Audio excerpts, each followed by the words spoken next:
शुरू अल्लाह के नाम से जो नहायत मेहरबान रहम करने वाला। अस्सलाम वालेकुम नाज़रीन, आप देख रहे हैं हारून वीलॉग्स और मेरा नाम है मोहम्मद हारून। रोज़ाना आपको लोगों के साथ पेश आने वाले अजीबोगरीब वाक़यात के हवाले से वीलॉग में बताया जाता है, लेकिन आज की जो कहानी है वो बड़ी अजीबोगरीब है।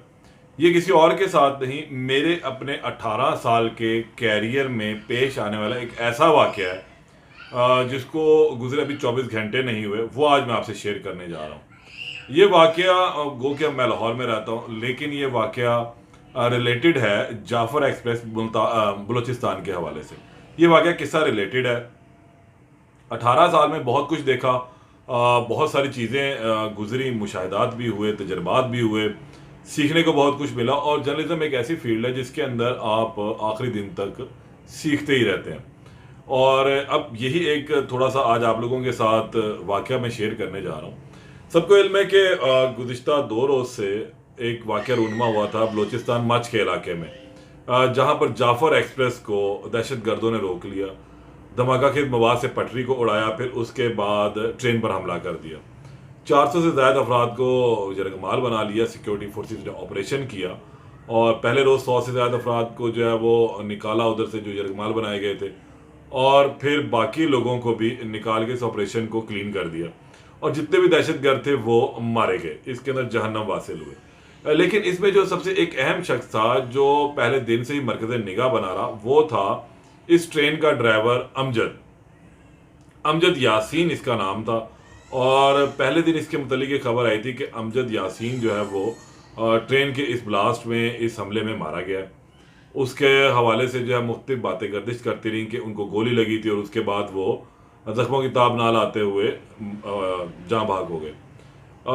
ये चीज़ें चली, तमाम मीडिया के ऊपर चलती रही और फिर इसी तगदो में, इसी खोज में मैंने भी कुछ अपना हिस्सा डालना चाहा कि भाई अब इस केस के ऊपर जो थोड़ा सा काम किया जाए और इसकी फैमिली तलाश की जाए कि आखिर ये कहाँ का रिहायशी है, कहाँ का नहीं। तो मालूम हुआ कि ये पंजाब का ही रिहायशी था और ये ज़िला कसूर है, तहसील चूनिया, और उसका एक गांव है चक 17 यानी कि 17। ये वहाँ का रहायशी है, आबाई तौर पे ये वहाँ के रहने वाले हैं और 30-40 साल कबल ये लोग शिफ्ट हो गए थे कोयटा। वहाँ पर इनके वालिद ने जॉब की और फिर ये वहाँ के ही रिहायश पजीर हो गए। पाकिस्तान रेलवे में इन्होंने भर्ती की, इनके वालिद भी पाकिस्तान रेलवे में काम करते रहे हैं, इनका बड़ा भाई भी रेलवे में काम कर रहा है, लेकिन वो लाहौर शिफ्ट हो चुका हुआ है। लेकिन ये जो है अमजद यासीन अभी भी अपने अहलो अयाल के साथ, अपने घर वालों के साथ वहीं रह रहा था।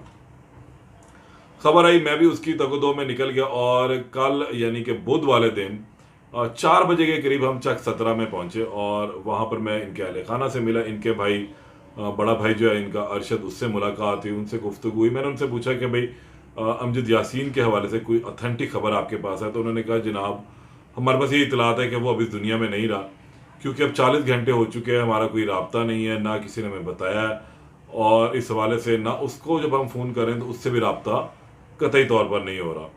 तो ये सूरत हाल बनी है। तो अब किसी हद तक हम इसकी जो मौत है उसकी तस्दीक भी करते हैं।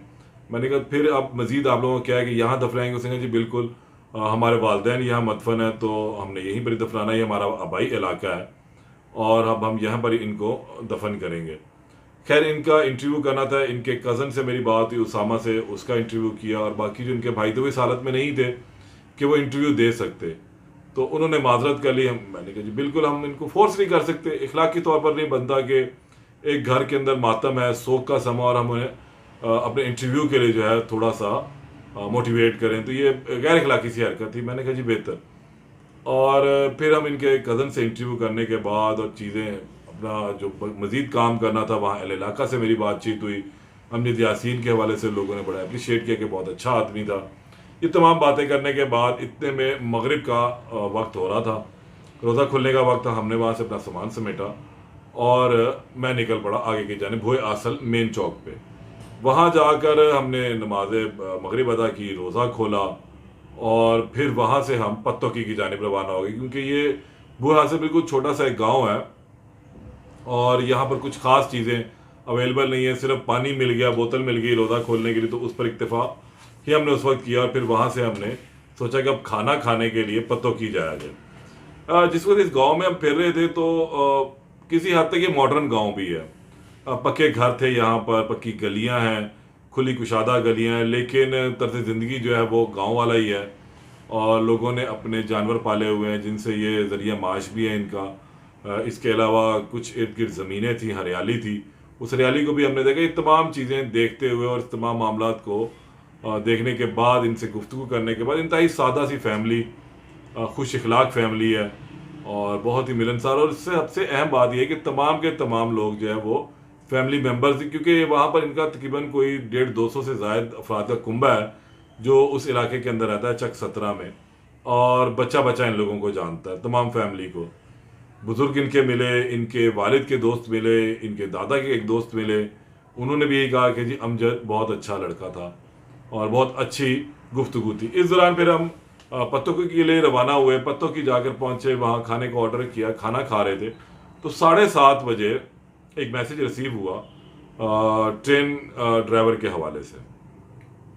वो पढ़ने के बाद थोड़ा सा मैं चुकन्ना हुआ कि ये क्या मामला है। तो मैंने फौरी तौर पर रब्ता किया इनके भांजे सुमैर से और इनके कज़न जो उसामा है उससे। तो उनसे ये पूछा कि भाई इतलात ये आई हैं कि ट्रेन ड्राइवर अमजद यासीन जो हैं वो मौजूदाना तौर पर बच गए हैं, तो इसमें क्या सदाकत है। उसने कहा जी बिल्कुल आपने दुरुस्त सुना है और हम इसकी अब तस्दीक कर रहे हैं कि वो बच गए। और इसकी तस्दीक मैं आपको मज़ीद इस तरह करता हूँ कि मैं आपको एक वीडियो और एक तस्वीर उनकी भेज रहा हूँ और हमारी अभी इनसे टेलीफोनिकली बात भी हुई है। फिर मैंने इनके भाई अरशद से मेरी बात हुई, उन्होंने भी इस बात की तस्दीक की कि जो अमजद यासीन है वो जिंदा है, बेहतर है, उसको गोली छू के गुजर गई थी। जो बातें चल रही थी वो क्या सर ये मबनी थी। तो मैंने उनसे पूछा जी आपने भी ये बात कही थी कि जी बिल्कुल हमने कहा था, 40 घंटे गुजर चुके थे तो फिर यही हमारा स्टांस बन रहा था, यही हमारा मौका भी था। लेकिन अब जब मेरी भाई से बात हुई है तो अब मुझे यकीन आ गया, मेरे कानों पर भी मैंने उसकी वीडियो भी देखी है। वो अल्हम्दुलिल्लाह अल्हम्दुलिल्लाह बिल्कुल बखैर आफियत है। पाक फौज ने जो ऑपरेशन किया उसके नतीजे में इनको जिंदा बचा लिया गया, मौजूदाना तौर पर ये लोग जिंदा रहे हैं। अच्छा, इसके लिए फिर मैं वहाँ से दोबारा पत्तों की से हम रवाना हुए, भूए आसल से गंदियाँ और फिर चक 17 के गांव में पहुंचा। रात के तकरीबन 11 बज चुके थे जब इनके गांव पहुंचा और वहाँ पर मैंने तमाम इनके अहले खाना से मुलाकात की। लोग बहुत ज़्यादा खुश थे और एक दूसरे की मुबारकबाद दे रहे थे। इस दौरान फिर जो इनसे गुफ्तगू भी मजीद होती रही। फिर वहाँ से हम अपना काम समेट कर वापस आए। अब आप सोच रहे होंगे कि ये कहानी तो मैंने सुना दी, इस कहानी में नया क्या था।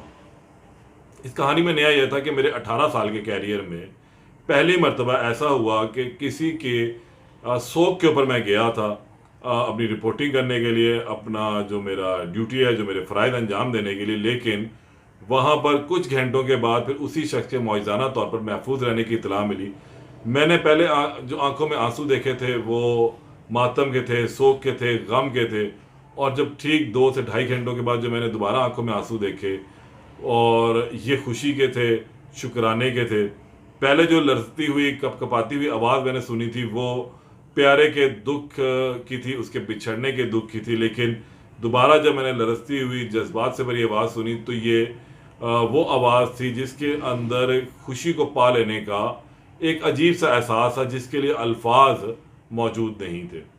ये सिचुएशन बहुत सारे लोगों के साथ अक्सर व बेशतर गुजरी भी होगी, लेकिन मेरे साथ ये जो है बहुत ही अजीबोगरीब वाक़या पेश था कि अब से कुछ देर कबल जो है मैं इसकी मौत के हवाले से गुफ्तगू कर रहा था और अब जो है मैं इस शख्स के ज़िंदा होने से मुतल्लिक गुफ्तगू कर रहा हूँ। और ये लाइफ में बहुत कम होता है, बहुत कम लोगों के साथ जो है ये ऐसी चीज़ें पेश आती हैं। अमजद अभी तक लाहौर नहीं पहुँचे क्योंकि उन्होंने बाई एयर आना था, उनकी आज टिकट कैंसिल करवा दी गई। वो अभी कोयटा में ही हैं। इनके जो घर वाले थे, बीवी बच्चे, वो इनके भाई के मुताबिक लाहौर पहुंच गए थे गुज़िश्ता रात ही और अभी आज कोयटा में उन्होंने आराम किया और मुमकिन तौर पर वो कल अपने गांव चक 17 आ जाएगा। इस वाक़े में बहुत सारी चीज़ें सीखने को भी मिली। जिस वक्त हम गए तो हमारी कोशिश यही थी कि पहले मुख्तलिफ ज़राए से हमने कोशिश की थी क्योंकि सरकारी ज़राए इस हवाले से कुछ बताने से गुरेज़ा थे। महकमा रेलवे से जब पूछा गया था तो उन्होंने भी इसको कंफर्म नहीं किया था, ना इसकी मौत को ना इसकी हयाती को तस्दीक कर रहे थे। तो हम वो कह रहे थे कि मिसिंग ज़रूर है और हमारे पास जो इतलात यही है कि वो जाँबाक है, लेकिन हम सरकारी तौर पर तस्दीक नहीं करेंगे। लेकिन एक उससे बड़ा एक ज़राया होता है, वो होता है एक घर वाले अहले खाना लवाहकीन। और लवाहकीन ने अपने मुख्तलिफ मैसेजेस में, सोशल मीडिया पेजेस के ऊपर और जो उनसे टेलीफोनिकली बात हुई या पर्सनली बात हुई, तो उन्होंने इस बात को तस्दीक कर रहे थे कि इनका भाई अब इस दुनिया में नहीं रहा। लेकिन वही अरशद थे, जब मेरी रात 10:30 पौने 11 बजे मुलाकात हुई तो उन्होंने फिर इस बात की तस्दीक की कि जनाब बिल्कुल आप पहले आए थे और मैंने आपको उस वक्त कहा था कि अब हमारा भाई हमारे दरमियान नहीं है, लेकिन अब मैं आपको दोबारा तस्दीक कर रहा हूँ कि मेरा भाई हमारे ही दरमियान है और वो ज़िंदा भी है। तो मेरे लिए भी बड़े खुशी का लम्हा था कि मैंने एक नया एक्सपीरियंस किया, एक नई चीज़ को देखा कि किस तरीके से लोगों के जज्बात जो हैं वो तब्दील होते हैं, कैसे लोगों के मोहब्बत और प्यार, एक घर में जब सोग था तो वहीं घर में खुशियाँ भी जो हैं दोबारा चहचहाने लगी थी और बहुत ही अच्छा माहौल था उस घर में। उस गांव के जो लोग थे वो रात भर वहाँ पर खड़े रहे थे। जैसे जैसे सबको पता लग रहा था कि ट्रेन ड्राइवर अमजद हयात है, उसको मौजूदाना तौर पे बच गए, तो लोग रात को वक्त को देखे बगैर, छोटा सा गांव तकरीबन 8-9 बजे यहाँ पे लोग सो जाते हैं, तो वक्त की परवाह किए बगैर उनके घर आ रहे थे और मुबारकबाद दे रहे थे। ये एक बड़ा माहौल था अजीब सा, जिसको मेरे पास भी अल्फाज नहीं इसको बयान करने के लिए, लेकिन कुछ ये चीज़ मेरे साथ बीती थी तो मैंने कहा आज आप लोगों से शेयर करूं कि जिसे अल्लाह रखे उसे कौन चखे। ये वो मुहावरा यहाँ पर आता है, और मारने वाले से बड़ी जो है वो बचाने वाले की ज़ात है। ये जो लोगों को मारने आए थे वो खुद जहन्नम वासिल हो चुके हैं, और जिनको मारने का प्लान था वो आज अपने घरों में हंसी खुशी अपने प्यारों के साथ, अपने अजीज़ों के साथ, अपने बिलव्ड जो लोग हैं उनके साथ इस वक्त मौजूद हैं। ये एक एक्सपीरियंस है जो आप लोगों से शेयर करना था आज। दोबारा मुलाकात होगी अल्लाह ने के बाद।